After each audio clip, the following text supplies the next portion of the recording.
বাগেরপাড় ইসলামী যুব সমাজের উদ্যোগে আয়োজিত মাদারীপুর পুরাতন বাস স্ট্যান্ডে অনুষ্ঠিত আজকের এই চতুর্থ বার্ষিক ওয়াজ মাহফিলের সম্মানিত সভাপতি ধুলগ্রাম কওমি মাদ্রাসার শ্রদ্ধেয় মোহতামিম মুফতি ওমর ফারুক সাহেব দামাত বারাকাতুহুল আলিয়া, উপস্থিত আমার সাদাত ওয়াজিবুল ইহতিরাম হযরত উলামায়ে কেরাম, এলাকার গণ্যমান্য মুরব্বিগণ, স্থানীয় এবং দূর দূরান্ত থেকে আগত দিন দরদি কোরআন প্রেমী প্রিয় তৌহিদি জনতা এবং পর্দার আড়ালে থাকা মা বোনেরা,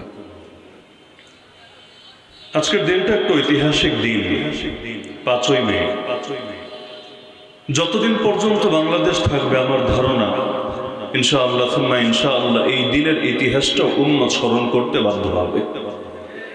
যেই দিন আল্লাহ রাসূল সাল্লাল্লাহু আলাইহি ওয়াসাল্লামের কিছু আশিক নিজেদের প্রাণ উৎসর্গ করে দিয়েছিল হাসি মুখে আল্লাহর জমিন, আল্লাহর নবীর ইজ্জত হেফাজত করার জন্য। এমনকি শুধু সেই শাপলা চত্বরের ঘটনাই তো না, অতীতে ফিরে গেলে সেই 5 আর 6 মেয়ের সাথে যেমনি ভাবে শাপলা চত্বরের ঘটনা সম্পর্ক, একইভাবে 6 মেয়ের সঙ্গে বালাকোটের সেই সৈয়দ আহমদ শহীদ রহমতুল্লাহ আলাইহি সেই বালাকোটের ইতিহাসের সম্পর্ক, যেই বালাকোট একদিক থেকে ছিল বাহ্যিকভাবে মনে হচ্ছিল সব শেষ, কিন্তু আরেক দিকে ছিল বিশাল এক জিনিসের সূচনা। বালাকোটের ময়দানে এসে সৈয়দ আহমদ শহীদ রহমতুল্লাহ আলাইহির কাফেলা থেমে যেতে বাধ্য হয়েছিল, কারণ একে একে তাদেরকে নির্মমভাবে শহীদ করা হয়েছিল। এমনকি আমিরুল মুমিনিন সৈয়দ আহমদ শহীদ রহমতুল্লাহ আলাইহি, যাকে উম্মত তখন হাতে হাত রেখে বায়াত দিয়ে উম্মতের ইমাম, খলিফা এবং আমির হিসাবে ঘোষণা দিয়েছিলেন, ইমামতে কুবরার বায়াত দিয়েছিলেন, তাকে পর্যন্ত নির্মমভাবে হত্যা করা হয়েছিল। এবং এই ভারত উপমহাদেশে ইসলামী শাসন পতনের পরে আবার নতুন করে যে শাসন সূচনা হয়েছিল সেটাকেও অঙ্কুরেই বলতে গেলে শেষ করে দেওয়া হয়েছিল। কিন্তু আল্লাহ তাআলার একটা নিজাম আছে, শহীদের রক্ত কখনো বৃথা যায় না। যেই মাটিতে কখনো শহীদের রক্ত ঝরে ওই মাটি থেকে একদিন না একদিন ইসলামের ফুল ফোটেই ফোটে। এজন্যই তো আমরা বলি ইসলাম জিন্দা হোতা হ্যায় হর কারবালা কে বাদ। কারবালার পরে ইসলাম জিন্দা হয় কিভাবে? কারবালা মানে তো পতন, তাহলে কারবালার পরে ইসলাম আবার বিজয় হয় কিভাবে? বাহ্য দৃষ্টিতে দেখলে কারবালা মনে হতে পারে পতন, কিন্তু পরিণামের বিবেচনায়, ফলাফলের বিবেচনায়, আল্লাহর নিজাম আর আল্লাহ সুন্নাহর বিবেচনায় দেখলে কারবালা গুলো কোনো পতন হয় না, বরং একদিকে মাজলুমের গা থেকে ফোঁটা ফোঁটা করে রক্ত ঝরে, আর একদিকে তার রক্তের প্রতিটা ফোঁটার বদৌলতে জালেমদের ধ্বংসের ফয়সালা লেখা হতে থাকে। জালেমের ধ্বংস তো এমনি এমনি হয় না। আল্লাহ রাসূল সাল্লাল্লাহু আলাইহি ওয়াসাল্লাম তার এক সাহাবী যার নাম মুআদ রাদিয়াল্লাহু আনহু, তাকে ইয়ামান দেশের গভর্নর বানিয়ে পাঠাচ্ছেন। যখন নবীজি মদিনা শরীফ থেকে তাকে বিদায় দিচ্ছেন, দেওয়ার সময়ও তাকে শেষ কিছু নসিহত করে দিলেন। প্রথমে ভূমিকা দিলেন, শোনো মুআদ, মনে হয় এই বছরের পর আমার সাথে তোমার আর দেখা হবে না। হয়তো এরপর তুমি যখন মদিনায় আসবা তখন আমার মিম্বার আর আমার কবরের পাশ দিয়ে তুমি যাবা, আমার সাথে এই দুনিয়ায় হয়তো তোমার দেখা হবে না। তো একেবারে শেষ সময় আল্লাহ রাসূল সাল্লাল্লাহু আলাইহি ওয়াসাল্লাম তাকে আখেরি যে কয়েকটা ওসিয়ত করেছিলেন এর মধ্যে অন্যতম ছিল ইত্তাকি দাওয়াতাল মাজলুম ফাইন্নাহু লাইসা বাইনাহা ওয়া বাইনাল্লাহি হিজাব। আরে তুমি একজন সাহাবী, তারপরও তোমাকে বলছি শোনো, মাজলুমের বদদুয়াকে ভয় করে চলবা, কারণ মাজলুমের বদদুয়া আর আল্লাহর মধ্যে কোনো পর্দা থাকে না। দুনিয়াতে দোয়া কবুল হতে মাঝে মাঝে বাধা হয়।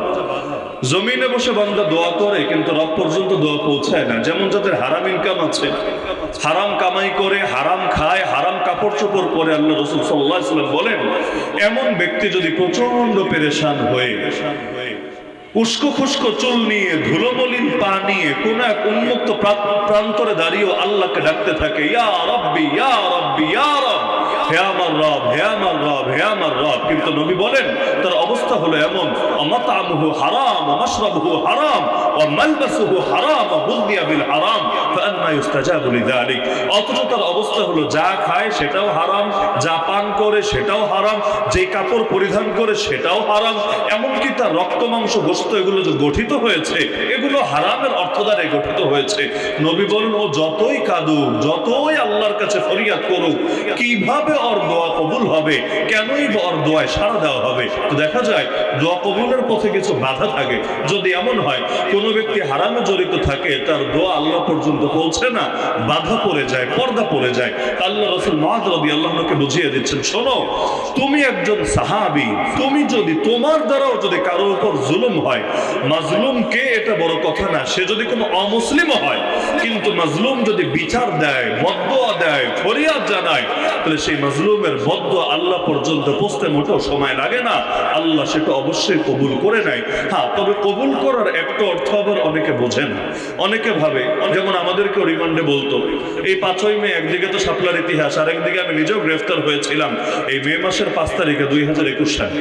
তা আমাদেরকে রিমান্ডের মধ্যে টিটকারি মেরে বলতো যে দেখ, তোদের হুজুরদের বদদুয়ায় আমাদের কিচ্ছু হবে না। কেন?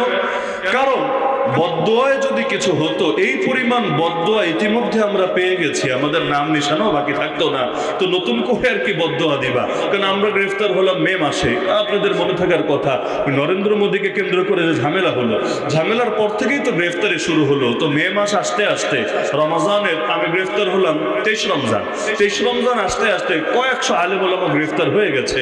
তো বদদুয়া তো কম পায় নাই, বহুত বদদুয়াই পেয়েছে। তো বলছে এই বদদুয়ায় কাজ হবে না, যদি হতো বহু আগে ধ্বংস হয়ে যেতাম, যেহেতু ধ্বংস হই নাই, তার মানে দুইটার যে কোনো একটা, হয়তো তোমাদের হুজুরদের মধ্যে ভেজাল ঢুকে গেছে, এজন্য তোমাদের বদদুয়ায় কাজ হয় না, অথবা আমরা যা করছি ঠিকই করছি, এজন্য শকুনের দোয়ায় গরু আর মরছে না, তো দুইটার যে কোনো একটা। সুতরাং যতই বদদুয়া দাও কোনো লাভ হবে না। ওই সময় আমার মনে পড়ে, কথাটা আমাকে না, বলছিল আরেকজন আলেমকে উদ্দেশ্য করে। পরবর্তীতে আরেকটা সময় ওই অফিসারের সাথে যখন কথা হয়, কথা প্রসঙ্গে আমি বললাম যে আল্লাহ রাসূল সাল্লাল্লাহু আলাইহি ওয়াসাল্লাম, তার দোয়া কবুল হতে কি কোনো বাধা ছিল? বললো না না, নবীর দোয়া কবুল হতে আবার কেন বাধা থাকবে? আমি বললাম, নবীজি কত দোয়া দিলেন মক্কায়, কিন্তু সেটার ফল প্রকাশ পেল মদিনায়। কোনোটা 5 বছর পর, কোনোটা 8 বছর পর, কোনোটা 10 বছর পর। যেমন একটা হাদিস শুধু উদাহরণ হিসেবে শোনাই আপনাদেরকে। আল্লাহ রাসূল সাল্লাল্লাহু আলাইহি ওয়াসাল্লাম মক্কায় একদিন কাবা শরীফ তাওয়াফ করছিলেন। তাওয়াফ বুঝেন তো? কাবা শরীফ মাঝখানে রেখে চারদিকে ঘোরা, প্রদক্ষিণ করা। আল্লাহ রাসূল তাওয়াফ করছিলেন, এক কোণায় মুশরিকদের কয়েকজন লিডার বসা, কুরাইশের লিডার।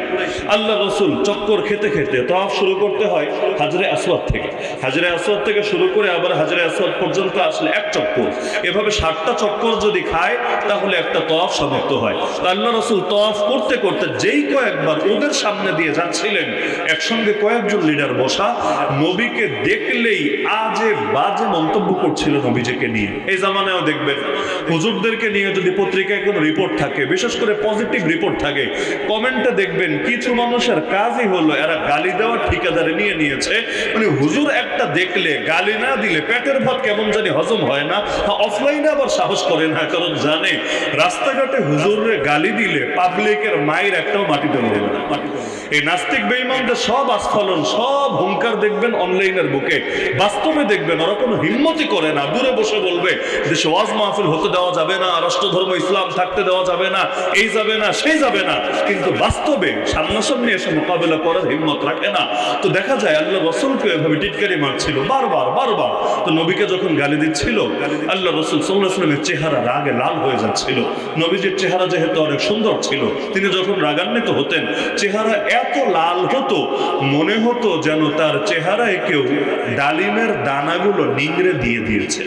ডালিমের দানা যদি ব্লেন্ডার করেন অথবা চেপে নিংড়ে এর রস যদি কারো চেহারায় ঢালেন, যতটা লাল হবে, আল্লাহ রাসূল যখন রাগ করতেন তখন তার চেহারা মোবারক কেমন লাল হয়ে যেত।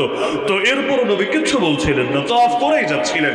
কিন্তু একবার, দুবার, তিনবার যখন বারবার নবীকে গালি দিচ্ছিল, অবশেষে আল্লাহ রাসূল সাল্লাল্লাহু আলাইহি ওয়াসাল্লাম তাদেরকে উল্লেখ করে বললেন, আল্লাহি, আল্লাহর কসম করে আমি মুহাম্মদ বলছি, লাকাদ জিতুকুম বিযাবহি, আমি তোদের কাছে জবাই নিয়ে এসেছি। বাক্যটা বড় জটিল বাক্য। আল্লাহ রাসূল বলছেন আল্লাহর কসম আমি তোদের কাছে জবাই নিয়ে এসেছি। এমনকি কোন কোন হাদিসে আছে নবীজি হাত দিয়েও ইশারা করলেন, এভাবে নিজের গলার দিকে দেখি এভাবে ইশারা করলেন, আল্লাহর কসম আমি তোদের কাছে এটা নিয়ে এসেছি। যেই মাত্র ইশারা করলেন, দরকার তো স্বাভাবিক তো এটাই, গালি আগের চাইতে আরো বাড়বে, এমনকি গায়েও হাত তুলতে পারে। কারণ আপনাকে যদি লোকে গালি দেয়, আপনি দুর্বল থাকেন, প্রতিবাদ করলে দেখবেন আরো তেড়ে এসেছে। ওই কোনো নারীকে যদি টিজিং করে বখাটেরা, সে যদি একা থাকে, বখাটে অনেকজন, যদি সে প্রতিবাদ করে তাহলে লাভ কিচ্ছু হয় না, উল্টা তারা অনেক সময় আরো খারাপ বিহেভ শুরু করে দেয়। তো আল্লাহ রসুল যখন তাদেরকে জবাইয়ের কথা বললেন, ওরা তো জানে আল্লাহ রসুল মক্কায় দুর্বল, তার ক্ষমতা নাই, তার বাহিনী নাই, তার কিচ্ছু নাই। তো দরকার তো এটাই যে এবার নবীর উপর আরো চড়াও হবে, গালি আরো বেশি দিবে। কিন্তু হাদিসে স্পষ্ট আছে তারা সবাই এমন ভাবে চুপ হয়ে গেল, মনে হচ্ছিল এরা যেন জিন্দা না মুর্দা মানুষ, মুখ থেকে কোনো কথাই বের হচ্ছিল না। কেন? কারণ তারা জানতো নবীর জবান থেকে যা বের হয় পৃথিবী উল্টে যেতে পারে, কিন্তু এর ব্যতিক্রম কখনোই হবে না, হওয়া সম্ভবই না। তার মানে ওরা টের পেয়ে গেছে যে নবী যাদেরকে বলেছে ওদেরকে জবাইয়ের শিকার হতে হবেই হবে। হ্যাঁ, কিভাবে হবে এটা আল্লাহ ছাড়া কেউ জানে না, কিন্তু মুহাম্মদ যা বলে গোটা দুনিয়া উল্টে যেতে পারে, তার কথা বাস্তব হতে কখনোই ভুল হয় না। তো যখন এটা বললো সঙ্গে সঙ্গে সবাই চুপ, কেউ কোনো কথাই বলতে পারছে না। অবশেষে তাদের মধ্য থেকে বয়স্ক এক লোক এসে নবীজির পিঠে হাত বুলিয়ে দিয়ে নবীকে সান্ত্বনা দিল, আরে ভাতিজা দেখো, তোমার এলাকার মুরব্বিয়ারা, তোমার বংশীয় চাচা, তুমি থাক, এদের কথায় কষ্ট নিও না, বলে ফেলেছে, তুমি তোমার তওয়াফ শেষ করে ঘরে চলে যাও।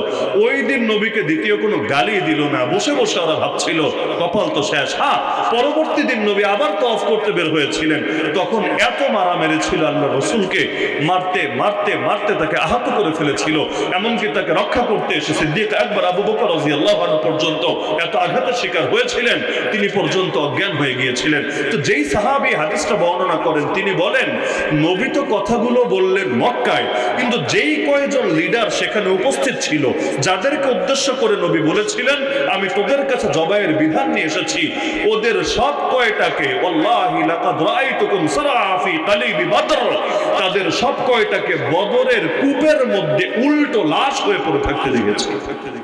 তার মানে সবাই মৃত্যুবরণ করেছে এবং বদরে যারা মারা গিয়েছে সব লাশগুলোকে নিয়ে একটা কূপের মধ্যে নিক্ষেপ করে ফেলা হয়েছিল। এর মধ্যে এই কয়জনও ছিল এবং তাদের গলায় আঘাত ছিল। কেন? কারণ আল্লাহর নবী যা বলেছিল বিষয়টা তেমনই হবে, কিন্তু মাঝখানে কত লম্বা সময় অতিবাহিত হয়েছে। এমনকি এক কুরাইশ লিডার একদিন এক ঘোড়ার পিঠে চড়ে নবীর কাছে আসলো, এসে বলল, শোন মুহাম্মদ, আমি এই ঘোড়াকে প্রতিদিন বিপুল পরিমাণ খাবার খাওয়াই। কেন জানিস? একটা মাত্র উদ্দেশ্য, এই ঘোড়াটা অনেক শক্তিশালী হবে এবং এই ঘোড়ার পিঠে চড়ে এসে আমি নিজ হাতে তোরে হত্যা করব, শুধুমাত্র এই কারণে। যখন সাহাবীর আশপাশে ছিল তাদের চেহারাও রাগান্বিত হয়ে গেল। সবাই যে নবীর সামনে, তাদের সামনে এসে নবীজিকে এভাবে নিকৃষ্ট ভাষায় ধিক্কার দিবে, কথা বলবে, তারা সয়ে নিতে পারছিল না। আল্লাহ রাসূল সাল্লাল্লাহু আলাইহি ওয়াসাল্লাম শুধু একটা বাক্য বলেছিলেন, সিরাত এক বাক্য। নবী বলেছিলেন, লা বাল আনা আকতুলুকা ইনশাআল্লাহ, না রে, তুই আমারে মারতে পারবি না, আমি মুহাম্মদ তোরে মারবো ইনশাআল্লাহ। খালি এক বাক্য বলেছে। আল্লাহ রাসূলের সিরাত যদি কেউ পড়েন, নবীর জীবনী পড়েন, দেখবেন নবীজি গোটা জীবনে একজন মাত্র, সিরাত একজন মাত্র ব্যক্তিকেই নিজ হাতে হত্যা করেছিলেন, সেই হলো এই কপাল পোড়া। কিন্তু কথাটা নবী বলেছিলেন মক্কায়। কত বছর অতিবাহিত হয়ে গেল, কোনো রেজাল্ট নাই, কোনো ফলাফল নাই। এমনকি মক্কার মুশরিকরা তো কত টিটকারি মারতো, আরে তোরা যদি সত্যবাদী হস আল্লাহর আযাব এনে দেখা, আমাদের উপর গজব ফেল, গজব, যেহেতু গজব পড়ে না তার মানে তোরা সত্যবাদী না, বহু টিটকারি মারতো। কিন্তু দেখা গেল অবশেষে ঠিকই এক যুদ্ধের ময়দানে ওই লোক ওই ঘোড়ার পিঠে চড়ে নবীর দিকে এগিয়ে আসছিল, তার হাতের মধ্যে একটা বর্শা, ভাবটা এমন, নবীর কাছাকাছি এসে ঘোড়া থেকে না নেমে আল্লাহ রসুলের বুকের মধ্যে, পেটের মধ্যে বা মাথার মধ্যে তার বর্শা দিয়ে আঘাত করবে আর নবীজি শহীদ হয়ে যাবে। যখন সাহাবীরা দেখছে যে সে মাথা থেকে পা পুরো গা লোহার মধ্যে আবৃত হয়ে, মাথায় লোহার হেলমেট, গায়ের মধ্যেও লোহার কাপড়, সব মিলে এমন ভাবে প্যাকেট হয়ে আছে যে অন্য কেউ মারলেও তার তেমন কিছু হবে না, কিন্তু সে নবীকে ঠিকই মারবে। সাহাবীরা বললেন, ইয়া রাসূলুল্লাহ, অনুমতি দেন, আপনি সরে যান, আমরাই ওকে দেখে নিচ্ছি। আল্লাহ রাসূল বললেন, আমি কি বলেছিলাম মনে নাই? আমি বলেছিলাম ওর ব্যাপারটা তো আমিই দেখবো, আমি নিজ হাতে সমাধান করব, সুতরাং তোমরা সরে যাও আমার সামনে থেকে, আমার হাতে ছোট সাইজের একটা বর্শা দাও, বেশি বড় না, ছোট সাইজের একটা বর্শা দাও। সাহাবীরা আল্লাহ আল্লাহ রসুলের হাতে ছোট সাইজের একটা বর্ষা দিল। নবীজি অপেক্ষায় আসছে। যখন একেবারে কাছাকাছি চলে এসেছে, আল্লাহ রসুল এগিয়ে হাত থেকে বর্ষাটা ছুঁড়ে মারলেন। পুরো গা তো প্যাকেট হওয়াই আছে, কিন্তু শ্বাস তো করা লাগবে, শ্বাস না করলে বাঁচবে কিভাবে? এজন্য কয়েক জায়গায় সামান্য ছিদ্র আছে। গলা বরাবর একটা ছিদ্র ছিল, এত ছোট ছিদ্র, এখানে না তরবারি দিয়ে ঘা দেওয়া যাবে, না বর্ষা গিয়ে ঢুকবে, সামান্য শুধুমাত্র শ্বাস প্রশ্বাস যাতে ঠিকভাবে চলতে পারে। আল্লাহ রাসূল ঠিক ওই জায়গা টার্গেট করে মারলেন। নবীজির হাতের নিশানা দেখেন। আপনি মায়েরা দেখেন কোন জিনিসকে নিখুঁতভাবে পৌঁছাতে পারেন কিনা, কিন্তু একজন মানুষ ঘোড়ার পিঠে আছে, ঘোড়া চলতে গেলে তো এমনি উপর নিচ হতে থাকবে, শরীর এক জায়গায় থাকবে না। আল্লাহ রাসূল এমন ভাবে টার্গেট করে মারলেন, ঠিক তার গলার ওই মাঝের জায়গাটায় গিয়ে বর্ষার মাথা যেহেতু এমন থাকে, ওই মাথাটা গিয়ে সামান্য একটু লাগলো, লেগে নিচে পড়ে গেল, পুরো ঢুকলো না, কারণ ঢোকার মতো জায়গায় নাই। কিন্তু ওই যে সামান্য একটা আঘাত লাগলো, জাস্ট কয়েক ফোঁটা রক্ত বের হলো, সে এমন ভাবে চেঁচাতে লাগলো, বড় ষাঁড় জবাই করলে যেভাবে চেঁচায়, এভাবে চেঁচাতে ঘোড়ার পিঠ থেকে লাফিয়ে নিচে পড়ে গেল। ওর সৈন্য সামন্তরা ভাবলো নেতা মনে হয় এমন আঘাত পেয়েছে যে জানই বের হয়ে যাচ্ছে। ওরা দৌড়ে আসলো, এসে দেখে কই কোনো আঘাত দেখা যায় না, কিন্তু গলার মধ্যে সামান্য একটু ছিদ্র, অল্প একটু করে রক্ত বের হচ্ছে। তারা এবার ধিক্কার দিল, কিসের কমান্ডার তুমি? একজন সাধারণ সৈনিকতে এত অল্পতে কাঁদে না, আর তুমি এমন ভাবে চেঁচাচ্ছ, মনে হচ্ছে আসমান জমিন সব বরবাদ হয়ে গেছে। সে বলল, আরে আজকে আমার বুঝে এসেছে, মুহাম্মদ যে মক্কায় যেদিন বলেছিল তখনই আমার সচেতন হওয়া দরকার ছিল। যদিও কেটেছে সামান্য, কিন্তু আমার এত দরদ হচ্ছে, এত যন্ত্রণা হচ্ছে, আমার একার যন্ত্রণা যদি তোমাদের সবার মধ্যে ভাগ করে দেই, তোমরা সবাই মরবা, একটাও বাঁচতে পারবা না। এমনকি আমার দিলে এখন ইয়াকিন চলে এসেছে, মুহাম্মদ বর্ষা না, যদি থুতু ছুঁড়ে মারতো আমার দিকে, তাহলে আমি হয়তো প্রাণে বাঁচতাম না। তো এখন এই যন্ত্রণায় ছটফট করতে জায়গায় মৃত্যুবরণ করলো। আর তার সৈনিকরা এবং সকল সাহাবীরাও আল্লাহ রাসূলের জিন্দা মুজিজা নিজেদের চোখের সামনে দেখতে পেল। তাহলে বদদোয়া কবে, ফলাফল আসলো কবে? তার মানে দোয়ার বদদোয়া দুইটার ক্ষেত্রেই নগদ রেজাল্ট আসতে হবে জরুরি না, কিন্তু মাজলুমের বদদোয়া কখনোই বৃথা যায় না, শহীদের রক্ত কখনোই বৃথা যায় না। আল্লাহর নিজামটাই এমন। এজন্য আল্লাহ তাআলা কোরআনের মধ্যে বলেন, এই যে ফেরাউন জুলুম করেছিল নবী মুসা আলাইহিস সালামের উপর, এবং তার সঙ্গে যারা কালেমা পড়েছিল তাদের উপর, এমনকি জাদুঘররা যারা নতুন মুসলমান মাত্র কালেমা পড়ে ইসলাম গ্রহণ করেছে, তাদেরকে পর্যন্ত ছাড়ে নাই, হুঙ্কার দিয়েছে, তোদের সব কয়টাকে জানে মেরে ফেলবো, তোদেরকে শুলিতে চড়াবো, এর আগে উল্টা দিক থেকে হাত পা কেটে দেবো, এত কঠিন আচরণ করলো। কিন্তু আল্লাহ তাআলা কোরআনের মধ্যে বললেন, আমি চেয়েছি যাদেরকে জমিনে দুর্বল করে রাখা হয়েছিল ওদেরকে প্রতিষ্ঠিত করব, আর ফেরাউন এবং তার অহংকারকে ধুলির সাথে মিশিয়ে দেব। তো এখন কারবালার প্রান্তরে যেমন দেখা যাচ্ছে পতন, উহুদের ময়দানে যেমন দেখা যাচ্ছে পতন, আরো ইসলামের এমন বহু ইতিহাস পাওয়া যাবে যেখানে দেখা যাচ্ছে পতন, কিন্তু পরবর্তী ইতিহাস সামনে রাখলে দেখা যাবে একটা পতনও পতন না, সবগুলো পতন ছিল পরবর্তী বিজয়ের ভূমিকা। এই ভারতবর্ষেও ব্রিটিশরা যখন আমাদের স্বাধীনতা কেড়ে নিয়েছিল, সমস্ত মুসলমানদের মধ্যে পেরেশানি। হ্যাঁ, এখন তো লম্বা সময় চলে গেছে, 1757-তে আমরা স্বাধীনতা হারিয়েছি, আজকে 2025-এর 5ই মে, এতকাল পর্যন্ত স্বাধীনতা ফিরে পাই নাই। বলবেন 71-এ তো স্বাধীনতা পেয়েছি, 71-এ ভৌগোলিক স্বাধীনতা পেয়েছি, কথা সত্য, কিন্তু আল্লাহর জমিন, আল্লাহর দ্বীন মানতে পারার যে স্বাধীনতা, ওই স্বাধীনতা তো আজও পাই নাই। আজও আমরা আল্লাহর বান্দা, কিন্তু আমাদেরকে মানতে বাধ্য করা হয় গায়রুল্লাহর বিধান, তাগুতি বিধান, মানুষের হাতে বানানো বিধান। আল্লাহ বিধান দিয়ে দেয় একটা, আমাদের উপর চাপিয়ে রাখে আরেকটা, ওই এরপর গিয়ে ওইটাই মানতে এমন ভাবে বাধ্য করা হয়, এর বাইরে গিয়ে কিছুই বলার থাকে না। হাজার উদাহরণ দেওয়া সম্ভব। আমার আল্লাহ মদকে হালাল করেছেন নাকি হারাম? আরে বলেন না, হালাল না হারাম? আমার আল্লাহ যদি মদকে হারাম করেন, বাংলাদেশে মদের বার থাকে কিভাবে? বাংলাদেশে মদের লাইসেন্স দেওয়া হয় কিভাবে? বাংলাদেশের এলিটরা, যাদের অনেক টাকা পয়সা আছে, ওই সমস্ত লোকেরা তারা প্রকাশ্যে ধানমন্ডি বলেন, বনানী বলেন, গুলশান বলেন, উন্নত জায়গায় গিয়ে তারা মদের বারে গিয়ে মদ খায় কিভাবে? আমার আল্লাহ বেশ্যাখানাকে হালাল করেছেন নাকি হারাম? তা আমার আল্লাহ যদি হারামে করে থাকেন, বাংলাদেশে লাইসেন্স নিয়ে এই জাতীয় পতিতালয় আর বেশ্যাখানা চলে কিভাবে? এমনকি 2025-এ এসে এখন এই বেশ্যাদেরকে শ্রমিক হিসাবে স্বীকৃতি চায় কোন মুখে? ইসলামী আইন থাকলে যাদেরকে সর্বোচ্চ শাস্তির আওতায় আনা হতো, ইসলামী আইন নাই তাও তো এটাতে যে তারা সম্মানজনক জীবনে নাই কে না বুঝে।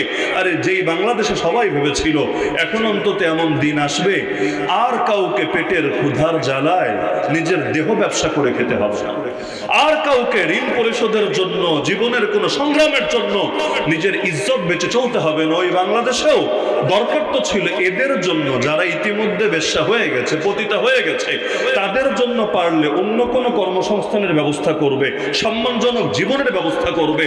কারণ তাদের জন্য যদি তুমি এতই দরদি হও তাহলে যেখানে তারা সম্মানের সাথে বাঁচতে পারে, মাথা উঁচু করে থাকতে পারে, এমন কোনো জিনিসের ফিকির করাই তো তোমার নৈতিকতার দাবি ছিল। কিন্তু সেটা তো করবেই না, উল্টা এখন এদেরকে শ্রমিক হিসেবে স্বীকৃতি চাচ্ছে। তো শ্রমিক যদি হয় মালিকও তো থাকবে, শ্রমিক যদি হয় তাহলে শ্রমিকদেরকে নিয়োগ কারা দেবে? তার মানে এটাকে কেন্দ্র করে আলাদা ইন্ডাস্ট্রি গড়ে উঠবে, আলাদা শাখা প্রশাখা গড়ে উঠবে, এখানে লক্ষ কোটি টাকা ইনভেস্ট করা হবে, তাদের নিয়মিত বেতন ভাতা থাকবে। আর তখন তো অন্য সেক্টরে লোকই পাবে না। কারণ এই যে গার্মেন্টসে যারা চাকরি করে পুরো মাসে কয় টাকা পায়? 15,000, 20,000, 25,000। এক রাতেই যদি পাওয়া যায় 30,000, তাহলে সেখানে পুরো মাস কষ্ট করে মানুষ কেন পরিশ্রম করবে?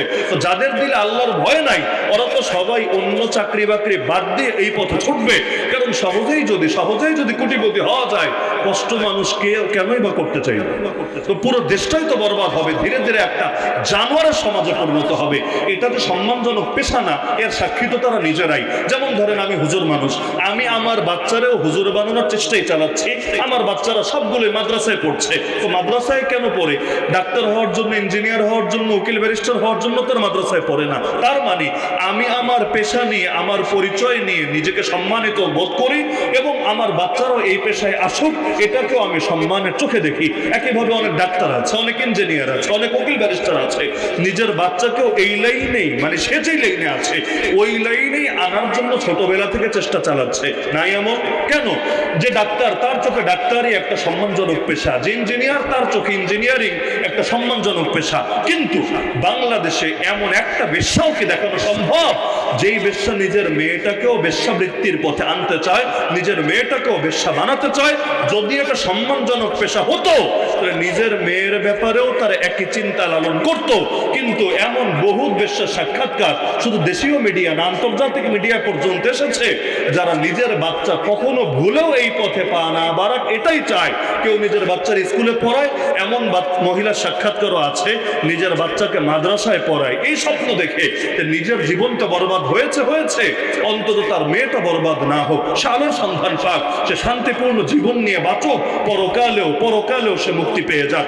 যেই পেশায় তারা নিজেরাই সন্তুষ্ট না, ওই জিনিসকে পর্যন্ত এখন আলাদা স্বীকৃতি দিয়ে, স্বীকৃতি কওমি মাদ্রাসায় দিল কয়দিন আগে, এখনো পর্যন্ত এদের কর্মসংস্থান নিয়ে কোনো ফিকির নাই, কোনো ব্যবস্থা নাই, এমনকি পরিপূর্ণ মানও এখনো দিয়ে সারে নাই। তো দরকার ছিল কি নিয়ে চিন্তা করা, আর এই ধান্দাবাজগুলো আসলে চিন্তা করে কি নিয়ে? বাংলাদেশে এখনো পর্যন্ত নারীরা শান্তিতে পর্দাও করতে পারে। এই মাঝে মাঝেই দেখবেন পত্রিকায় আসে পরীক্ষার হলে ঢুকতে দেয় নাই, নেকাব খুলতে বাধ্য করেছে। বিভিন্ন জায়গায় তারা, এমনকি রাস্তাঘাটে পর্যন্ত নারীরা নিরাপদ না। এখনো পর্যন্ত এমন কোনো দিন নাই, আমার মনে পড়ে না, যেদিন পত্রিকা খুলি কিন্তু ধর্ষণের খবর পাওয়া যায় না প্রতিদিন। অথচ এই যে একটু আগে গজল গেল আলহামদুলিল্লাহ, যে ইসলাম যদি আসে তাহলে এমন অবস্থা হবে যে একজন নারী অচেনা রোডে পর্যন্ত হেঁটে যাবে, কিন্তু এই ভয় লাগবে না কেউ তাকে নিয়ে কটূক্তি করবে। আল্লাহ রাসূলের হাদিস আছে যে একজন নারী হেরা থেকে শুরু করে অমুক এলাকায় চলে যাবে, তার দিলের মধ্যে এক আল্লাহ ছাড়া দ্বিতীয় কারো ভয় থাকবে না, একজন মানুষ তাকে নিয়ে কটূক্তি করবে, এই আশঙ্কাই তার ভেতরে আসবে না। সাহাবীরা নিজে সেই দৃশ্য পরবর্তীতে দেখেছেন, বাস্তবেই সেটা সংঘটিত হয়েছে। তাহলে যেই দেশে নারীদের ইজ্জতই স্বাধীন না, নিরাপদ না, এমনকি এখনো পর্যন্ত যে ধর্ষণগুলো হয়েছে এগুলোর বিচারও তো হয় না। যখন যেটা হয় দেশ কয়েকদিন গরম থাকে। আসিয়া হত্যা নিয়ে দেশ গরম ছিল না, আজকে আছে গরম নাই? যে সময়ের ঘটনা ওই সময় আমরা বলেছিলাম যে দেখবেন এক মাস পরে এগুলো স্মরণ করারও কেউ থাকবেন। ওই সময় পুরো দেশ গরম, মনে হচ্ছিল এই সব হয়ে যাবে, কিন্তু কই? এভাবে কত ধর্ষণের কেচ্ছা একে একে হারিয়ে যাচ্ছে আর যাচ্ছে আর যাচ্ছে। আর ইসলামকে শুধু ধর্ষণের বিরুদ্ধে না জিনারও বিরুদ্ধে? বলেন না, ইসলামকে ধর্ষণের বিরুদ্ধে না জিনারও বিরুদ্ধে? কারণ জিনার দরজা খোলা থাকলে ধর্ষণ হবেই হবে। কোনো সন্দেহ নেই। জিনার দরজা যদি খোলা থাকে ধর্ষণ হবেই হবে।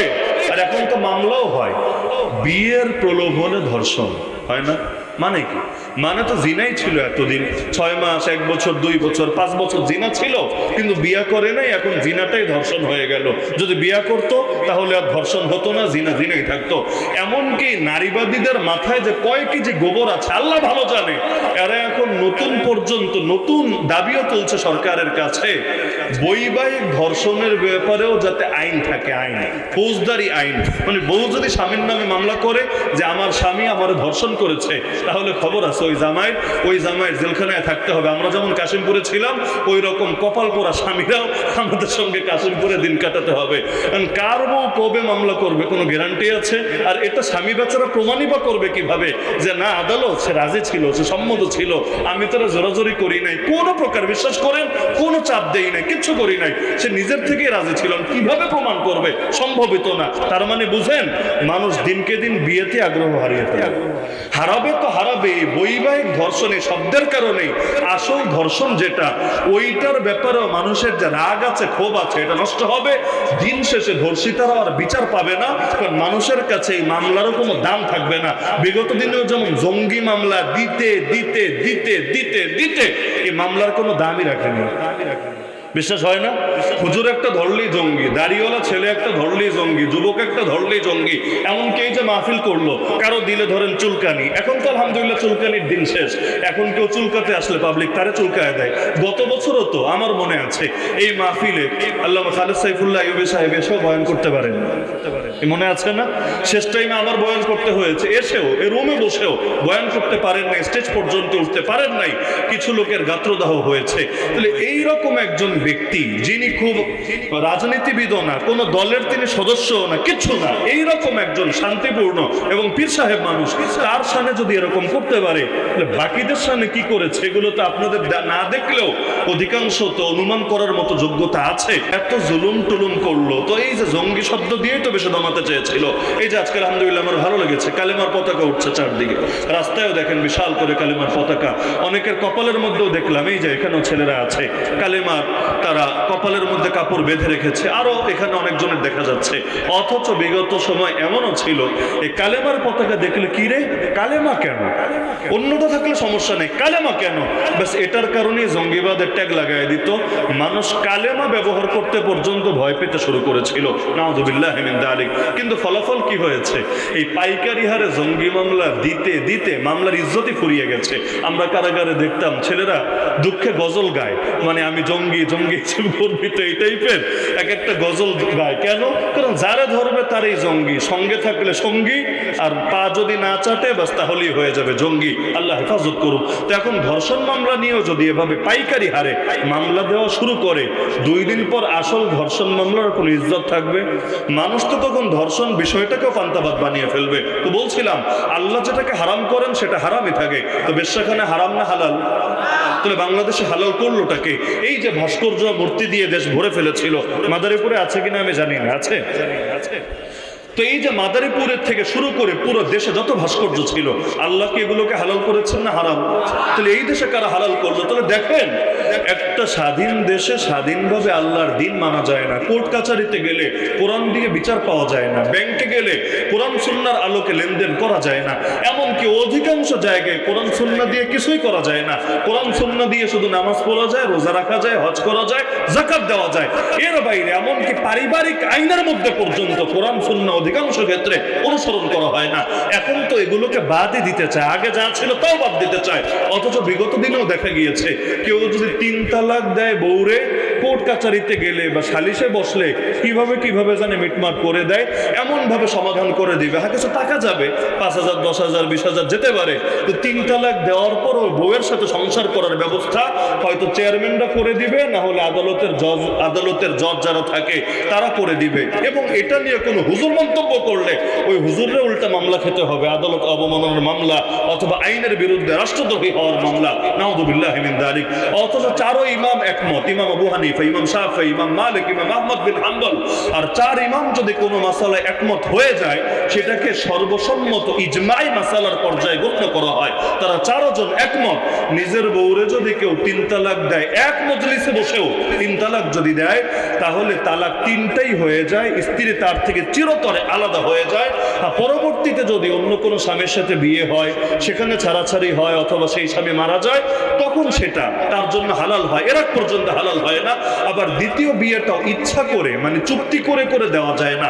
চুক্তি করে যদি দেয় যে তোর সঙ্গে আমার তালাক দেওয়া বোর্ডারে বিয়ে দিলাম, বেশি না 3 দিন বা 1 দিন তোর সুযোগ দিলাম, তবে বেশি ডিস্টার্ব করবি না, সাবধান, আমার আগের বউ কিন্তু, বেশি ঝামেলা টামেলা করবি না, 1 দিন পর আবার ছাইরা দিস, তারপর আবার আমরা ফিরায় নিব।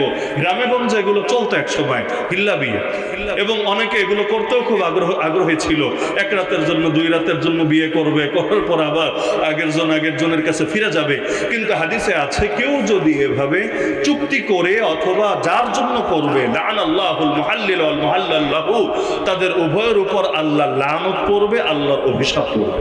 তো চুক্তি করে করার জিনিস না। হ্যাঁ, স্বাভাবিকভাবে অন্য কোথাও বিয়ে হয়েছে, স্বাভাবিকভাবে ওই জামাই মরে গেছে, অথবা সে তাকে ছেড়ে দিয়েছে, কারণ মহিলার এমন স্বভাব কোনো জায়গায় টেকার মতো না, এখানেও টেকে নাই, ওখানে গিয়েও টিকছে না, তাহলে ঠিক আছে, সেই ক্ষেত্রে তার জন্য আবার বিয়ে করা বৈধ হবে। তো আগেও দেখা যেত পারিবারিক আইনের মধ্যে বহু ধরনের অসঙ্গতি ছিল, এখন তো অসঙ্গতি আরো বাড়ানোর চেষ্টা চালাচ্ছে। তো কিভাবে আমরা স্বাধীন দাবি করি নিজেদেরকে? আল্লাহর জমিনে স্বাধীনভাবে যদি আল্লাহর কথা বলা নাই যায়, আল্লাহর পথে চলা নাই যায়, এমনকি আল্লাহর কালিমাটাই উড়ানো না যায়, তাহলে এর চাইতে বড় পরাধীনতা আল্লাহর বান্দার জন্য কি হয়? আল্লাহর বান্দা তো আল্লাহর গোলামি করে বাঁচতে চায়, আল্লাহর গোলামি করে মরতে চায়। বিশ্বাস করেন, আল্লাহর কসম, আমরা আল্লাহর গোলামের ঘোষণা দিয়ে মরতে চাই। আমরা মরার সময় এটা বলে বলে যেতে চাই, লা ইলাহা ইল্লাল্লাহ, এক আল্লাহ ছাড়া গোলামের উপযুক্ত, ইবাদতের উপযুক্ত, আনুগত্যের উপযুক্ত দ্বিতীয় কেউ নাই, মুহাম্মদুর রাসূলুল্লাহ। আল্লাহ রাসূল সাল্লাল্লাহু আলাইহি ওয়াসাল্লাম, মুহাম্মদ সাল্লাল্লাহু আলাইহি ওয়াসাল্লাম, তিনি আল্লাহর রাসূল। বাস এই ঘোষণা দিয়ে দিয়ে আমরা মরতে চাই। তো শুরুতেও আল্লাহর গোলামের ঘোষণা, যখন বাচ্চা জন্ম নেয় ডান কানে আযান বাম কানে ইকামত দেয় না, এর মধ্যে আল্লাহর গোলামের ঘোষণা থাকে না? আল্লাহু আকবার, একইভাবে আশহাদু আল্লা ইলাহা ইল্লাল্লাহ, সবই তো গোলামের ঘোষণা। তো শুরুতেও আল্লাহর গোলামের ঘোষণা, শেষেও আল্লাহর গোলামের ঘোষণা, তো মাঝখানে অন্যের গোলামি করি কিভাবে? সাহাবীরা বলতেন, আল্লাহ আমাদেরকে দুনিয়াতে পাঠিয়েছেন মানুষকে মানুষের গোলামি থেকে বের করে আল্লাহর গোলামিতে নিয়ে যাওয়ার জন্য। আল্লাহু ইবতাআসানা লিনুখরিজা মান শাআ মিন ইবাদাতিল ইবাদ ইলা ইবাদাতিল্লাহি ওয়াহদা। সুতরাং মাথায় গেঁথে রাখতে পারেন, যতদিন পর্যন্ত স্বাধীনভাবে আল্লাহর জমিনে আল্লাহর বিধান মান্য করা যাবে না, এই সুযোগ আমাদেরকে দেওয়া হবে না, ততদিন পর্যন্ত মুসলিম জাতি নিজেদেরকে পরিপূর্ণ স্বাধীন মনে করতে পারে না। ভৌগোলিক স্বাধীনতা এসেছে, ধর্মীয় স্বাধীনতা আজও আসেনি। একটা ইসলামী আদালতই নাই দেশে। ইসলামী নামে কিছু ব্যাংক তাও অন্তত আছে, মাদারীপুরেও আছে না? ইসলামী নামে অনেকগুলো ব্যাংক আছে না? আছে। এখন লেনদেন তারা 100% ইসলামী শরিয়া মেনে করে নাকি না মেনে করে, এটা ভিন্ন আলাপ। বাকি নামে হলেও আছে, কিন্তু ইসলামী আদালত এই নামে কোনো আদালত মাদারীপুরে আছে? আচ্ছা, মাদারীপুর বাদ দিলাম, পুরো বাংলাদেশে কোনো একটা জায়গায় আছে? নাই। তাহলে আমরা যারা সব ক্ষেত্রে ইসলাম মেনে চলতে চাই, আমাদের জন্য সুযোগ কোথায়? দরকার ছিল না? এই যে নারী সংস্কার কমিশন সরকারের কাছে প্রস্তাব জমা দিয়েছে, তারা দাবি করেছে এটা নাকি অপশনাল, এটা নাকি ইসলাম ধর্মের অনুসারীদের উপরও জোর করে চাপাতে চায় না, হিন্দু ধর্মের অনুসারীদের উপরও জোর করে চাপাতে চায় না। যারা ধর্ম না মেনে চলতে চায়, এগুলো কয়টা? পুরো বাংলাদেশ খুঁজলে কয়টা? ধরেন 10,000-ই ধরলাম, 20,000-ই ধরলাম, 50,000-ই ধরলাম।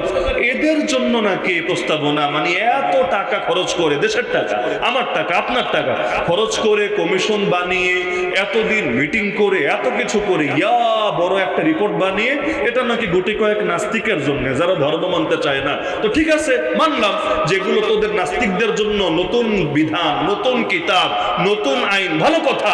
আমরা যারা ধর্ম মানি, আমাদের জন্য নিজস্ব আইন অনুসরণের সুযোগ নাই কেন? অন্তত পারিবারিক ক্ষেত্রে আমরা যাতে কোরআনের আলোকে বিচার পাই, হাদিসের আলোকে বিচার পাই, এমন কোর্ট, এমন সালিসি ব্যবস্থা কোনটাই এই দেশে নাই কেন? আর যদি নাই থাকে, তাহলে মুসলমান নিজেরা স্বাধীন ভাববে কিভাবে? দেখা তো যায় নাস্তিকদের চাইতেও কম অধিকার পাচ্ছে এই দেশের মুসলমানরা।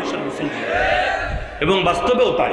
হিন্দুত্ববাদীরাও বিগত দিনগুলোতে যেই পরিমাণ স্বাধীনভাবে চলাফেরা করত, মাঝে মাঝে সন্দেহ হতো সংখ্যালঘু কি ওরা না আমরা। কারণ ভারতে গেলে সংখ্যালঘু দেখে মুসলমানদেরকে, কারণ মুসলমানরা দুর্বল থেকে সব জায়গায় প্রতিটা পদে পদে তারা শোষিত হয়, লাঞ্ছিত হয়, পীড়িত হয়, বঞ্চিত হয়। কিন্তু এই দেশেও বিগত দিনে এমন আচরণ করা হয়েছে, মাঝে মাঝে সন্দেহ লাগতো, মনে হতো আমরাই মনে হয়, বিশেষ করে আমরা হুজুররা হলাম সবচাইতে বড় সংখ্যালঘু।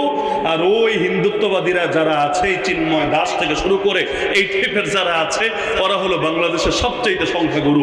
এখনো পর্যন্ত নাস্তিক দেখেন, পুরো বাংলাদেশ খুঁজলে নাস্তিক কত হবে? পুরো বাংলাদেশ, মাদারীপুর শহরে যত লোক আছে তার অর্ধেক হবে। বিশ্বাস হয় না? নাস্তিক সবচাইতে কম, এমনকি হিন্দুর চাইতেও কম, খ্রিস্টানের চাইতেও কম, বৌদ্ধর চাইতেও কম। বাংলাদেশে সবচাইতে সংখ্যায় কম যারা, তারাই হলো এই নাস্তিকরা। এত কম, কিন্তু এত দাপট নিয়ে চলে, এমনকি মিডিয়াগুলো পর্যন্ত, সরকার পর্যন্ত ওদেরকে এমন ভাবে আদর তোয়াজ করে যে কেউ সন্দেহে পড়বে যে আসলে এই দেশে সংখ্যালঘু কারা, নাস্তিকরা নাকি হুজুররা। কারণ এত দাপট নিয়ে ওরা এত বড় কথা বলে কিভাবে? আল্লাহ হেফাজত করুক আমাদেরকে। এই যে আমাদের ধর্মানুভূতিতে আঘাত দিয়ে ওরা ঠিকই বড় বড় গলায় লেকচার মারে, অথচ নাস্তিকদের অনুভূতিতে আঘাত করে। আপনি দেখেন কয়টা কথা বলতে পারেন। যেমন ধরেন, আমি যদি একটা বাক্য বলি, যদিও কালকে এই বাক্য নিয়ে দেশ গরম হতে পারে, খালি বলি, উদাহরণ হিসাবে বলি, এই যেই কয়েকটা নারী বিষয়ক সংস্কার কমিশনে জড়িত ছিল এবং যারা এই প্রস্তাবনাটা নিজেরা লিখেছে বা লেখাকে অনুমোদন করেছে বা এটার পক্ষে কাজ করেছে সজ্ঞানে জেনে বুঝে, এরা একটাও, এদের অধিকাংশ তো নিজেকে মুসলমান হয়তো দাবি করেই না, তাও যদি করে, এগুলো বেঈমান এবং মুরতাদ হওয়ার ব্যাপারে কোনো সন্দেহ রাখা যেতে পারে না। ধরেন এই ফতোয়াটি আমি দিলাম যে নারী বিষয়ক সংস্কার কমিশনে জেনে বুঝে যারা কাজ করেছে, এগুলো লিখেছে, এরা বেঈমান হয়ে গেছে, মুরতাদ হয়ে গেছে। যদি আগে মুসলমান দাবি করে আর কি, আর যদি দাবি না করে তাহলে আর বের করার তো কোনো সুযোগই নাই। ধরেন এই বাক্যটি আমি বলি, যদি কোনোভাবে ওদের কানে পৌঁছায়, দেখবেন কালকে পুরো বাংলাদেশ গরম হয়ে গেছে। কি ব্যাপার? এত বড় সাহস, তিনি নারী বিষয়ক সংস্কার কমিশনের এই ডাইনিগুলোকে মুরতাদ বলে ঘোষণা দিয়ে দিলেন, বেঈমান বলে ঘোষণা দিয়ে দিলেন। এগুলো নিয়ে বিতর্ক হবে না? কিন্তু ওরা আমাদেরকে জঙ্গি, মৌলবাদী, উগ্রবাদী, সাম্প্রদায়িক, এই সেই কট্টরপন্থী কত টাইপের কত ধরনের প্রমাণ চালাতেই চায়। এমনকি নারী বিষয়ক কমিশন করেছে, নারী বিষয়ে রিপোর্ট দাও, ভালো কথা, তো সেখানেও লিখেছে রাষ্ট্রধর্ম ইসলাম থাকলে নাকি ঝামেলা, রাষ্ট্রধর্ম ইসলাম থাকলে ঝামেলা, আল্লাহর উপর আস্থা ও বিশ্বাস থাকলে ঝামেলা, এগুলোর পরিবর্তে সেকুলারিজম মাইনা নিলেই নাকি সুবিধা। আরে এইটাও কি নারীদের কাম? এইটাও কি তোমাদের কমিশনের কাজ? আল্লাহ হেফাজত করুক আমাদেরকে। দেখা যাচ্ছে আমরা কি এখনো স্বাধীন নাকি পরাধীন? যতদিন পর্যন্ত মানুষকে মানুষের গোলামি করতে বাধ্য করা হবে, সেই মানুষ দেশের বাদশাহী হোক, সেই মানুষ পার্শ্ববর্তী রাষ্ট্রের কোনো ক্ষমতাধরী হোক, সেই মানুষ পশ্চিমের কোনো সুপার পাওয়ার দেশই হোক, যতদিন পর্যন্ত মানুষকে মানুষের গোলামি করতে বাধ্য করা হবে, ততদিন পর্যন্ত লা ইলাহা ইল্লাল্লাহর উপর মানুষ পরিপূর্ণ প্রতিষ্ঠিত হবে। কিভাবে? লা ইলাহা ইল্লাল্লাহ এসেছে জীবনের প্রতিটা ক্ষেত্রে বাস্তবায়িত হওয়ার জন্য। মসজিদে ঢুকলেও গোলামি করব কার? মাদ্রাসায় আসলেও গোলামি করব কার? মাহফিলে আসলে, খানকায় আসলে, তাবলিগে গেলেও গোলামি করব কার? তো অর্থনীতিতে গেলে, রাজনীতিতে গেলে, ব্যবসা বাণিজ্যে গেলে, ক্ষেত খামারিতে গেলে, চাকরি বাকরিতে গেলে, সেখানে গোলামি করব কার? জীবনের প্রতিটা ক্ষেত্র, ব্যক্তি জীবন, সামাজিক জীবন, রাষ্ট্রীয় জীবন, পারিবারিক জীবন, প্রতিটা ক্ষেত্রে আল্লাহর গোলামি যদি করা না যায়, আল্লাহকে যদি চূড়ান্ত সার্বভৌম ক্ষমতার মালিক না মানা হয়, তাহলে লা ইলাহা ইল্লাল্লাহ বা কিভাবে বাস্তবায়িত হয়? অথচ এই 47-এ যে দেশ ভাগ হয়েছিল, আমরা ইন্ডিয়া না কেন, আমরা বাংলাদেশ কেন? এই যে দেশ ভাগ হয়েছিল, এই দেশ ভাগের প্রধানতম একটা স্লোগানই তো ছিল লা ইলাহা ইল্লাল্লাহ।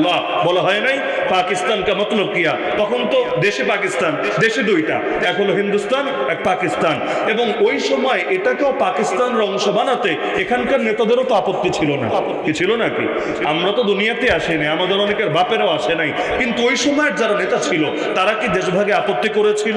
অধিকাংশই করে নাই। তো তারাও তো এই স্লোগান মেনে নিয়েছিল, পাকিস্তান কা মতলব কিয়া লা ইলাহা ইল্লাল্লাহ, পাকিস্তান কা মতলব কিয়া লা ইলাহা ইল্লাল্লাহ। তো লা ইলাহা ইল্লাল্লাহর কারণেই যদি আমরা ভাগ হই, লা ইলাহা ইল্লাল্লাহর কারণেই যদি 6 লক্ষ মানুষ রক্ত দেয়, দেশ ভাগে 6 লাখ মানুষের রক্ত গিয়েছিল, একজন দুজন না। আর কি পরিমাণ নারী ধর্ষিতা হয়েছে, কতজন আহত হয়েছে, এগুলোর হিসাব আল্লাহ ছাড়া কেউ জানে না। 6 লাখ মানুষের রক্তের উপর যে দেশ গড়ে উঠেছিল, ওই দেশে আজও পর্যন্ত যে লা ইলাহা ইল্লাল্লাহ কায়েম করতে দেওয়া হলো না, এর চাইতে বড় জুলুম, বড় উদ্ধত্ত, বড় স্বৈরাচার তো আমি কিছুই মনে করি না। আরে ভাই, নেতা হাজারটা পরিবর্তন হলে কি হবে? নীতি যদি একই থাকে, নেতা 100টা পরিবর্তন হলেও কোনো লাভ নাই। নমরুদ থাকলেও যা, ফেরাউন আসলেও তা, কি লাভ হবে? যতদিন পর্যন্ত আল্লাহর জমিন, আল্লাহর চূড়ান্ত ক্ষমতার মালিক না মানা হবে, কে আসলো আর কে গেল এটা বড় বিষয় না। এমন কি কে বাড়ি বানালো, কে রোড বানালো, কে এই বানালো, কে সেই বানালো, আরে রোড কি কিয়ামতের দিন আমার নাজাতের উসিলা হবে, নাকি কিয়ামতের দিনে সেতুগুলো আল্লাহর কাছে আমার পক্ষে সুপারিশ করবে? আরে যদি আল্লাহর জমিনে আল্লাহরে রাজি করতে না পারি, এই রাস্তাঘাট, খাবার দাবার, এগুলোর কোনো দাম থাকবে না। তখনই দুনিয়ার নিয়ামতগুলো উল্টো জাহান্নামে আরো বেশি মাইর খাওয়ার কারণ হয়ে যাবে।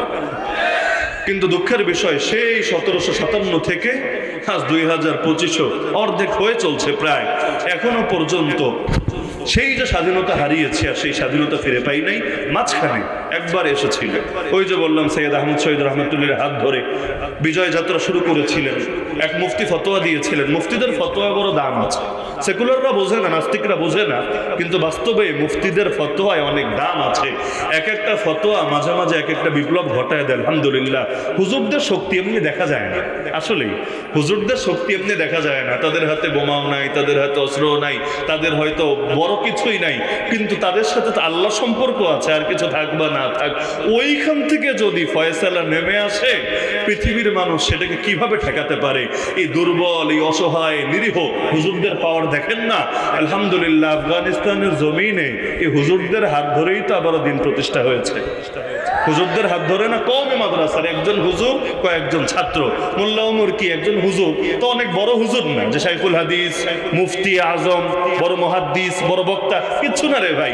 ওই ছোট ছোট বাচ্চাদেরকে পড়ায়, ছোট একজন হুজুর, সাধারণ একজন হুজুর। কিন্তু তার দিলে একটা দরদ ছিল যে 9টা বছর যুদ্ধ করলাম সোভিয়েত ইউনিয়নের বিপক্ষে, রাশিয়া এবং অন্যান্য দেশের বিপক্ষে। তো এখন এতকাল পর যে স্বাধীনতা আসলো, এখন দেখা যাচ্ছে জুলুম তো কমে নাই, জুলুম আরো বেড়ে গেল। তো যুদ্ধ করে দেশ স্বাধীন করে কি লাভ যদি জুলুম আরো বাড়ে? মানুষ পেরেশান হবে না? হবে, অবশ্যই হবে। তো এখন দেখা গেল যে এখন চাঁদাবাজি আরো বেড়ে গেল, বাংলাদেশেও বেড়েছে, সব জায়গায় বেড়েছে। এই প্রতিটা আন্দোলন সংগ্রামের পর চাঁদাবাজি কিভাবে জানি হু হু করে বাড়ে। কেন বাড়ে, কিভাবে বাড়ে, এগুলো আল্লাহ ভালো জানে। তো ওখানেও দেখা গেল চাঁদাবাজি প্রচুর বেড়ে গেল। যে এলাকায় যে কমান্ডার ছিল, নিজের এলাকার নিজের একটা জায়গিরের মতো বানিয়ে ওইখানে চাঁদাবাজি শুরু করলো। তো দেখা যেত এক রোড ধরেন মাদারীপুর থেকে ঢাকা যাবেন, মাঝখানে 5 কমান্ডারের এরিয়া পড়বে। এই কমান্ডারও চাঁদা দাও, ওরেও চাঁদা দাও, ওরেও চাঁদা দাও, ওরেও চাঁদা দাও, ওরেও চাঁদা দাও। মানুষ চাঁদা দিতে দিতে অস্থির। আচ্ছা, চাঁদা দিয়ে তাও যদি সুখে থাকা যায় তাও তো আলহামদুলিল্লাহ, কিন্তু তাও না। দেশে ধর্ষণ বেড়ে গেল, খুনোখুনি বেড়ে গেল, চুরি ডাকাতি বেড়ে গেল, সব বেড়ে গেল। আর হাতে হাতে অস্ত্র তো আছেই, যে যারে মনে যাচ্ছে মেরে ফেলছে, এখানে লাশ, ওখানে লাশ। খুব এক মুশকিল ব্যাপার। তবুও তিনি দোয়া করছিলেন, মানুষকে বোঝাচ্ছিলেন, কিন্তু ওই পড়াশোনা এবং মাদ্রাসায় চালাচ্ছিলেন। কিন্তু হঠাৎ করে একদিন তার কানে খবর আসলো, একজন নারী, যে নারী ছিল এক গাড়িতে, তার পরিবার সহ যাচ্ছিল, কিন্তু চাঁদাবাজরা রাস্তায় গাড়ি আটকিয়েছে চাঁদা নেবে বলে। অস্ত্র তো আছে, চাঁদা না দিয়ে কই যাবে? তো চাঁদা দিয়ে দিয়েছে। কিন্তু দেওয়ার পরেও তাদের নজর পড়েছে, একজনের নজর পড়েছে গাড়িতে থাকা একটা মেয়ের দিকে। সে বলছে, এই মেয়েটাকে রেখে তোমরা গাড়ি নিয়ে চলে যাও। তো মেয়ের আত্মীয় স্বজনও আছে গাড়ির ভেতরে। কে দিবে নিজের মেয়েকে এরকম অস্ত্রধারীদের হাতে রেখে গাড়ি নিয়ে যাবে? এটা পৃথিবীর কে করতে পারবে? তো তারাও রাজি হলো না। তাদেরকে পিটিয়ে মেরে আহত করে সেই মেয়েটাকে ঠিকই তুলে নিয়ে গেল। নিল তো নিল, পরবর্তী দিন মূল সড়কের উপর সেই মেয়ের বিবস্ত্র ধর্ষিতা লাশ পাওয়া গেল। তার মানে তাকে ধর্ষণ করে করে, গণধর্ষণ করে করে হত্যাই করে ফেলেছে। এই সংবাদ ধীরে ধীরে চারদিকে ছড়িয়ে গেল। পৃথিবীতে অনেক বড় বড় বিজয়ের পেছনে নারীদের অবদান আছে। তারা নিজের জান দিয়ে, নিজের ইজ্জত দিয়ে জাতির ভেতরে এক আগুনের স্ফুলিঙ্গ জাগিয়ে গিয়েছে। তো সেই নারীর সেই সংবাদ যখন আসলো একজন হুজুরের কানে, যে হুজুর কিতাব পড়াচ্ছিল, ক্লাসে বসা ছাত্রদের পড়াচ্ছে, কিন্তু হঠাৎ করে তার কানে সংবাদ আসলো যে জুলুম বাড়তে বাড়তে অমুক জায়গায় এক নারীকে ধর্ষণ করে, হত্যা করে রাস্তার উপর লাশ ফেলে রাখা হয়েছে। সঙ্গে সঙ্গে কিতাবের কথা বন্ধ করে ছাত্রদেরকে বলল, ছাত্ররা, ইতিমধ্যে সে নিজে আহত, আগে যে 9 বছর যুদ্ধ করেছে, চোখ একটা নাই, আরো বহুভাবে আহত, কিন্তু ছাত্রদেরকে বলল, ছাত্ররা পড়ালেখা বহুত হয়েছে, বেঁচে থাকলে আরো হবে। যদি মা বোনের ইজ্জতে হেফাজতে না থাকে, যদি আল্লাহর জমিন আল্লাহর দিন বিজয় না থাকে, যদি মুসলমানরা যুদ্ধ শেষ হওয়ার পর আরো বেশি পেরেশানির ভেতরে থাকে, কি হবে এত পড়ালেখা দিয়ে? চলো আমাদের যতটুকু সামর্থ্য আছে তা নিয়ে বদরের মতো আমরাও নেমে পড়ি ময়দানে। ইম্মা নাসর ওয়া ইম্মা শাহাদা, হয়তো কপালে বিজয় আসবে অথবা নসিবে শাহাদাত জুটবে, যেইটাই হোক আলহামদুলিল্লাহ। বিজয়ী হলো আলহামদুলিল্লাহ, আর যদি আল্লাহ শহীদ বানায় আরো বেশি করে আলহামদুলিল্লাহ। চলো আমরা নেমে পড়ি। এই ক্লাসের কয়েকটা ছাত্রকে নিয়ে নামলো। ওই ছাত্রকেই পশতু ভাষায়, মানে আফগানিদের যে ভাষা, ওই পশতু ভাষায় বলে তালেবান। এটা কোনো দলের নাম না, তালেবান মানে স্টুডেন্টস, তালেবান মানে স্টুডেন্টস। তো যেহেতু ক্লাসের ছেলেগুলোকে নিয়ে নেমেছে, এজন্য লোকে বলল কি রে তালেবান নিয়ে নেমেছে, ছাত্র নিয়ে নেমেছে। ওই যে ছাত্র নিয়ে নামলো, তারাও ভাবে নাই কতটুকু পৌঁছতে পারবে। নেমেছিল তো একটু সামান্য নিজেদের যতটুকু সাধ্যে আছে এটা করার জন্য। আল্লাহর কি কুদরত! আল্লাহ ওই কাফেলাকে এমন সাহায্য করলেন, 2 দিন আগে যাদের নাম নিশানা ছিল না, যেই মানুষটা বড় সড়ো হুজুরও না, বড় কোনো কমান্ডারও না, কিচ্ছু না, কিন্তু আল্লাহ তাআলা তাকে আমিরুল মুমিনিন বানায় দিলেন। 1996 থেকে 2001 পর্যন্ত স্বাধীন দেশে ইসলামী শাসন পরিচালনা করলেন। অবশেষে আমেরিকার বদনজর লেগে গেল, আমেরিকা এসে 19টা বছর পর্যন্ত জুলুম করলো, কিন্তু এরপর আল্লাহ তাদেরকে আরো শক্তিশালী করে সামনে আনলো। 1996 থেকে যে শাসনের ধারা আলহামদুলিল্লাহ এখনো পর্যন্ত চলছে। আল্লাহ চাইলে সেখান থেকে ইনশাআল্লাহ একসময় খেলাফতের সূর্য সারা দুনিয়া উঠবে। বলবেন এটা দাবি করলাম কিভাবে? দাবি করেছি তিরমিজি শরীফের এক হাদিসের আলোকে, যে হাদিস আমরা দাওরাই হাদিসের বছর পড়েছি। যখন পড়েছি ওই সময় তারা বিজয়ী হয়নি, তারা তো বিজয়ী হয়েছে 15 আগস্ট আমাদের জেলের বছর, মনে থাকবে আর কি। জেলে বসে আমরা মিষ্টি খেয়েছি আলহামদুলিল্লাহ। জেলের ক্যান্টিনে মিষ্টি পাওয়া যায়, কারো জামিন হলে সবাই মোটামুটি মিষ্টি খাওয়ায় আর কি। তো যেই দিন 15 আগস্ট আল্লাহর বান্দারা বিজয়ী হয়েছে, বাংলাদেশে আমার জানা মতে কোন জেলের ক্যান্টিনে মিষ্টি এক পিসও বাকি ছিল না, এই পরিমাণ মানুষ মিষ্টি খেয়েছে। আর 15 আগস্ট কি জানি একটা দিবস, মানে এই দিন বহু কিছুই ঘটে। একজনের জন্মদিন, একজনের মৃত্যুদিন, আবার গিয়ে পার্শ্ববর্তী কোন দেশের স্বাধীনতা দিবস, আবার গিয়ে এখন হলো গিয়ে নতুন করে এই জাতির মুক্তির দিবস। তো দেখা গেল সারা দুনিয়া আলহামদুলিল্লাহ আনন্দ করেছে, কারণ আল্লাহ তাআলা তার কুদরতের প্রকাশ দেখিয়েছে। যাদেরকে লোকে গালি দিত কাঠ মোল্লা বলে, যাদের শক্তি নাই, অস্ত্র নাই, কিছু নাই, এমনকি আন্তর্জাতিক সহায়তাও নাই, ওই কাঠ মোল্লাদের হাতে আল্লাহ কত বড় বিজয় দিয়েছে। স্টিল মোল্লা যদি নামে, রড মোল্লা যদি নামে, তাহলে কি যে হবে আল্লাহ ভালো জানে। আসল খেলা তো বাকি আছে, কারণ ইমাম মাহদি আসবে, আল্লাহ নবী ঈসা আবারও আসবে। যখন আসবে কুফুরের নাম নিশানা জমিন থেকে হারায় যাবে। দাওরাই হাদিসের বছরে তিরমিজি শরীফের মধ্যে আমরা হাদিস পড়েছি, খোরাসান আফগানিস্তানের সাবেক নাম, খোরাসান থেকে কালো পতাকা বের হবে, কেউ তাকে থামাতে পারবে না যতক্ষণ না সেটা গিয়ে স্থাপিত হবে জেরুজালেমের বুকে। হাত্তা ইউনসাবা বিইলিয়া, যে জেরুজালেমে মসজিদ আকসা আমাদের প্রথম কিবলা আছে। তার মানে এই হাদিসের আলোকে বোঝা যায় আফগানিস্তান থেকে বিজয়ের ধারা সূচনা হয়েছে, ফিলিস্তিনে গিয়ে সমাপ্ত হবে, এবং ফিলিস্তিনের জেরুজালেম মুসলমানদের রাজধানী হবে ইনশাআল্লাহ। যদিও ইহুদিরা ভাবছে এটা ওদের রাজধানী, তাই না? ভাবছে, কিন্তু ওরা যাই ভাবুক না কেন, দুনিয়ার মানুষ তো কত কিছুই ভাবে, কিন্তু হবে সেটা যেটা ফয়সালা করে রেখেছেন আল্লাহ। আল্লাহ তাআলা কোরআনে স্পষ্ট ভাবে বলেন, সূরা আরাফ আয়াত নম্বর 167। প্রত্যেকে চাইলে নিজেরাও আয়াতটা আরো গবেষণা করে দেখতে পারেন। আল্লাহ বলেন, ওয়াইজ তাআযানা রাব্বুক, তোমার রব ঘোষণা দিয়ে রেখেছেন, লা ইয়াবআসান্না আলাইহিম ইলা ইয়াউমিল কিয়ামা মান ইয়াসুমুহুম সুআল আযাব। কিয়ামত পর্যন্ত, কিয়ামত তো এখনো হয় নাই নাকি? কিয়ামত পর্যন্ত ইহুদিদেরকে দমানোর জন্য আল্লাহ একের পর এক এমন বাহিনী পাঠাতে থাকবেন যারা ওদেরকে কঠিন শাস্তি দেবে। ইন্না রাব্বাকা লাসারিউল ইকাব, নিশ্চয়ই তোমার রব দ্রুত শাস্তিদাতা। ওয়া ইন্নাহু লাগাফুরুর রহিম, এবং নিশ্চয়ই তিনি ক্ষমাশীল চির দয়ালু। এই আয়াত দ্বারা স্পষ্ট প্রমাণিত হয় ইহুদিরা কখনোই খালি ময়দান পাবে না। একের পর এক ওদের মোকাবেলায় মুজাহিদিন নামবে ইনশাআল্লাহ। একজন যদি শহীদ হয় আরেকজন এসে নেতৃত্ব ধরবে। এমনকি গোটা হামাসকেও যদি ওরা কখনো শহীদ করে ফেলে, আল্লাহ না করুক, তবুও এটা ভাবার কারণ নাই, ওরা স্বাধীনভাবে মসজিদে আকসা ভেঙে গুড়িয়ে এখানে মন্দির বানিয়ে স্বাধীনভাবে ইবাদত করবে না রে। যতদিন পর্যন্ত দুনিয়াতে একজন মুসলমান থাকবে ততদিন পর্যন্ত ওদেরকে দমানোর জন্য আমার আল্লাহ কাউকে না কাউকে জামানে সালাহুদ্দিন আইয়ুবী বানিয়ে ঠিকই ময়দানে পাঠাবে। কারণ কোরআনে যে ঘোষণা আছে এটা কখনোই ভুল হবে না, ব্যতিক্রম হবে না। আল্লাহ তাআলাই তো সব করেন, বান্দা তো জাস্ট ওসিলা। আল্লাহ কখনো আবাবিল দিয়ে করেন, কখনো সমুদ্র দিয়ে করেন, কখনো ল্যাংড়া মশা দিয়ে করেন। তো যে আল্লাহ ল্যাংড়া মশা দিয়ে করতে পারেন, এই আল্লাহ শক্তিশালী যুবকদেরকে দিয়ে করতে পারবেন না? এটা ভাবে কিভাবে? দুনিয়ায় 200 কোটি মুসলমান আছে, এই 200 কোটির মধ্যে কত সালাহুদ্দিন যে লুকায়া আছে, কোন দিকে কে যে মাথা চারা দিবে, আর এই জালেমদেরকে ওদের শয়তানি আর ভণ্ডামির প্রতিটা অহংকারকে মাটির সাথে মিশায় দিবে, এগুলো ইনশাআল্লাহ ইতিহাসে স্বর্ণাক্ষরে লেখা হতে থাকবে।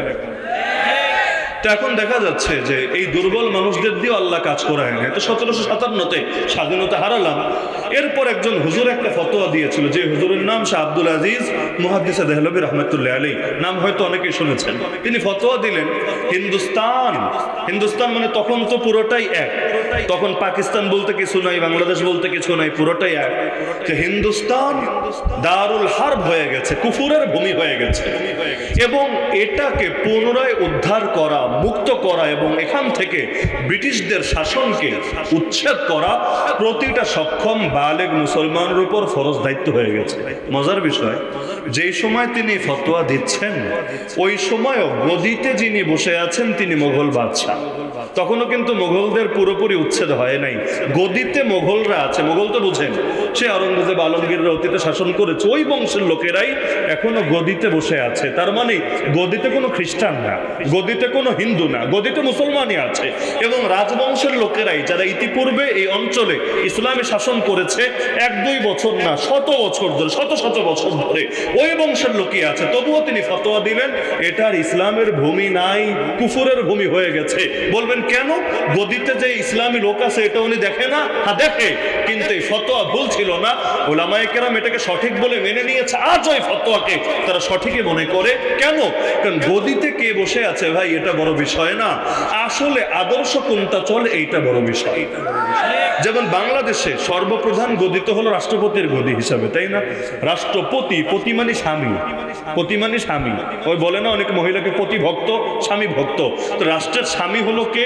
ধরেন জনাব শাহাবুদ্দিন চুপ্পু সাহেব, তিনি হলেন বাংলাদেশ নামক রাষ্ট্রের স্বামী। স্বামী মানে মালিক, স্বামী মানে আবার ওই বউরে যে বিয়া করে সে না, বিচার দিনের স্বামী কে? আল্লাহ। তো স্বামী মানে মালিক, তো রাষ্ট্রপতি মানে হলো রাষ্ট্রের মালিক। তো সেই হিসাবে সবচাইতে বেশি পাওয়ার জনাব শাহাবুদ্দিন চুপ্পু সাহেবের থাকার কথা না? কিন্তু আসলেই কি সবচাইতে বেশি পাওয়ার চুপ্পু সাহেবের আছে? অথবা এখন বাদ দিলাম, আগেও কি রাষ্ট্রপতির সর্বোচ্চ পাওয়ার ছিল? আমি আপনার পদ দিব কিন্তু পাওয়ার দিব না, এতে কিন্তু সমস্যার কিচ্ছু নাই। আপনি এর দ্বারা কোনো উপকারী লাভ করতে পারবেন না। আমি আপনার মাদ্রাসার মুহতামিম বানায় রাখবো কিন্তু মাদ্রাসায় ঢুকতে দিব না। আপনার মসজিদের ইমাম বানায় রাখবো কিন্তু মসজিদের আশপাশেও আসতে দিব না। আমি আপনার চেয়ারম্যান বানাবো, এমপি বানাবো কিন্তু মাদারীপুরে পাও ফেলতে দেবো না। কি হবে রে ভাই? এই পদ দিয়ে কি হবে? পদ ধুয়ে পানি খাবে? তো এখন গদিতে যদিও বসেছিল মোগল বাদশাহ, কিন্তু ক্ষমতা আসলে তার হাতে ছিল না, ক্ষমতা ছিল ব্রিটিশদের হাতে, এবং ওরাই কুফরি আদর্শ জারি করেছিল এই দেশে। এজন্যই আমরা বলি নেতা কে এটা বড় বিষয় না, নীতি কি এইটা বড় বিষয়। এইটা বড় বিষয়। নেতা যদি আমাকেও বানায় দেন, আমাকে, কিন্তু নীতি যদি আমার উপর চাপাইয়া রাখেন যে হুজুর আপনাকে এই কুফুর দিয়েই করতে হবে, এর বাইরে একটা কথা বলতে পারবেন না, একটা আওয়াজও করতে পারবেন না, তো কি লাভ হবে? লাভটা কি হবে? এজন্য আল্লাহ রসুল খালি নেতা হতে চান নাই, আল্লাহ রসুল নীতি পরিবর্তন করতে চেয়েছেন। খুব ভালো করে বুঝবেন, মক্কায় নবীকে নেতা হওয়ার অফার দেওয়া হয়েছিল নাকি হয় নাই? হয় নাই? 3 প্রস্তাব দিয়েছিল নবীকে, তুমি সম্পদ চাইলে সম্পদ দেব, তুমি সুন্দরী নারী চাইলে সুন্দরী নারী দেব, আর যদি ক্ষমতা চাও বলো তোমাকে নেতা মেনে নেব। আল্লাহ রসুল কোনটা চেয়েছিলেন? নারী চেয়েছিলেন? সম্পদ চেয়েছিলেন? নেতৃত্ব চেয়েছিলেন না? কেন? নেতা তো মদিনায় যাওয়ার পর ঠিকই হয়েছিলেন, তাহলে মক্কায় তার দুয়ারের সামনে নেতা হওয়ার অফার আসলো, রাজি হলেন না কেন? রাজি না হওয়ার মূল কারণ হলো মক্কায় তিনি গদি পেতেন, মক্কায় তিনি গদি পেতেন, কিন্তু আল্লাহর জমিন, আল্লাহর আদর্শ কায়েম করতে পারতেন না। আবু জাহালরা তাকে সেটা করতে দিত না, কারণ মক্কায় পাওয়ার রাখতো ওরা নিজেদের হাতে। নবীকে নামকে ওয়াস্তে একটা গদি দিয়ে শান্ত করার চেষ্টা করত, মুখটা বন্ধ করার চেষ্টা করত, কিন্তু মুসলমান এই তরিকায় কিছুতেই সন্তুষ্ট হতে পারে না। আচ্ছা, কাগজে লেখা ছিল 10টা। হুজুর চলে এসেছেন, আমি আর আলোচনা দীর্ঘ করছি না। ওয়া আখিরু দাওয়ানা আলহামদুলিল্লাহি রাব্বিল আলামিন। আসসালামু আলাইকুম ওয়া রাহমাতুল্লাহি ওয়া বারাকাতুহু।